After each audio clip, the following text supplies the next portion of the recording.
guys, and thank you so much for joining me in my kitchen on today. I am going to make some smothered pork chops, really because quite a few people were asking me about it. I'm not a big pork chop fan, but what I've done so far is I have washed off these pork chops and patted them dry with a paper towel. I have my peppers already set up and all of my ingredients, so we're going to go ahead and get started. What I'm going to do with this particular recipe is I'm going to fry them. So I'm going to fry these up just a little bit, maybe about 3 minutes on each side, and then I'm going to bake them for about 2.5 to 3 hours, depending on how tender I want them to be. So first I'm going to start with a couple of seasonings. I got this is my accent. I got a little bit of complete, I love this stuff. A good friend of mine introduced me to that. I got a little adobo, a little seasoning salt, and a little Himalayan pink salt. I'm only going to use a little of these because I don't like my food salty. So you can season it to your taste, and you can, use whatever you want to use. So I'm going to go ahead and get these seasoned. I'll season one for you all, and then I'll put you on pause while I season the rest.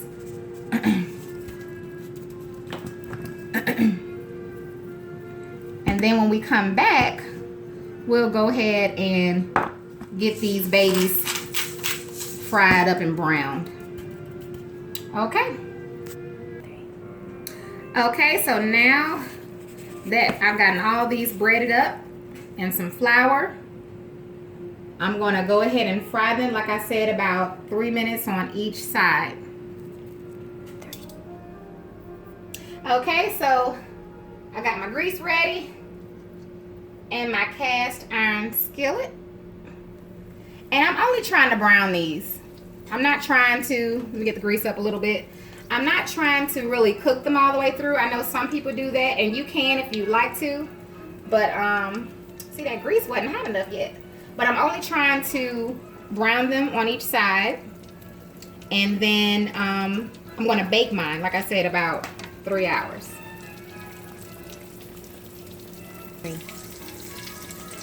All right, there we go. And like I said, if you choose to,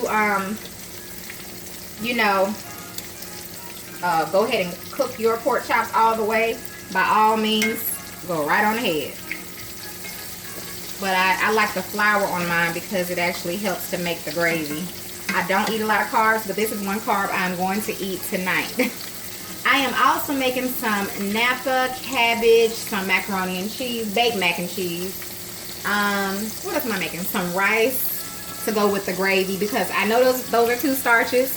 I want some rice with gravy. My daughter wants macaroni and cheese, so we have to compromise.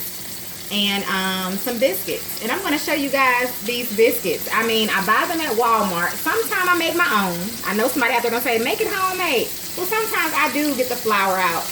My white lily flour, and I do make my homemade biscuits. And sometimes I have to just pop them in the oven because I have other things going on.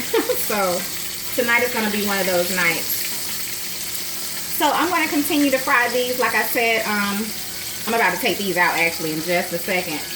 And once I am done frying them all, now that you get the idea of what I do, I'm going to come back and we're going to finish the last part before we put them in the oven. All right, y'all. So as you can see, I browned the pork chops. You got to look at the pork chops.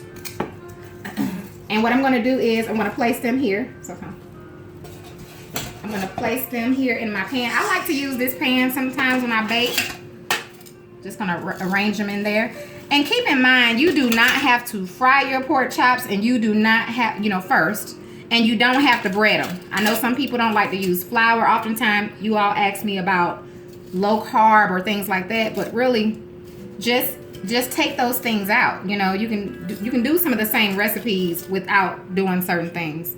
But what I would recommend is that you season your pork chop first, and then sear it in a skillet. Meaning, you could use some butter, but cook it in a skillet for a couple of minutes on each side before you put them in the oven.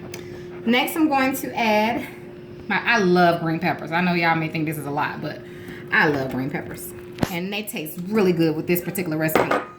And I got my onions. I'm going to add a little fresh garlic. Here's my garlic over here. I don't know if y'all saw that. I'm gonna add a little sprinkle of accent.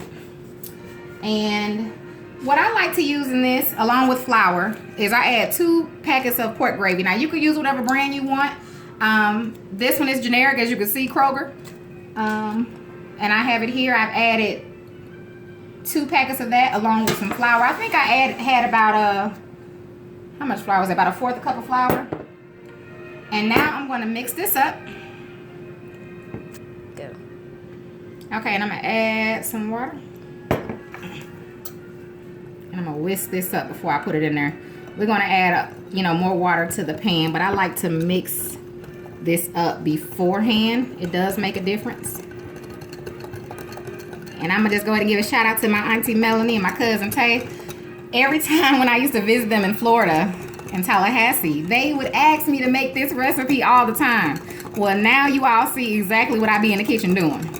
So you all can make me some the next time that I come to visit. Okay. After I whisk that up, I'm going to go ahead and pour this in. I'm going to add about 3 cups or 4 cups of water. I can't tell you exactly how much because I'm going to fill it up until it's about there. I need my pork chops to be almost under the gravy. Not quite, but at least kind of under it. So I'm going to add the water.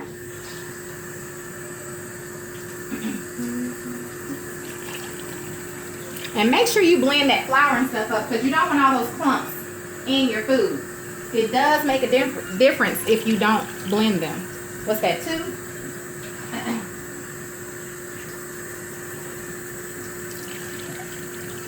3. Yep. I think I judged it just right. And 4. That's all I need.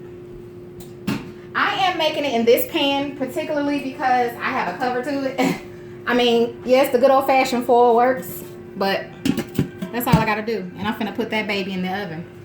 So, thank you all so much for cooking with me today. I enjoyed making this recipe. And I hope to see you all again soon.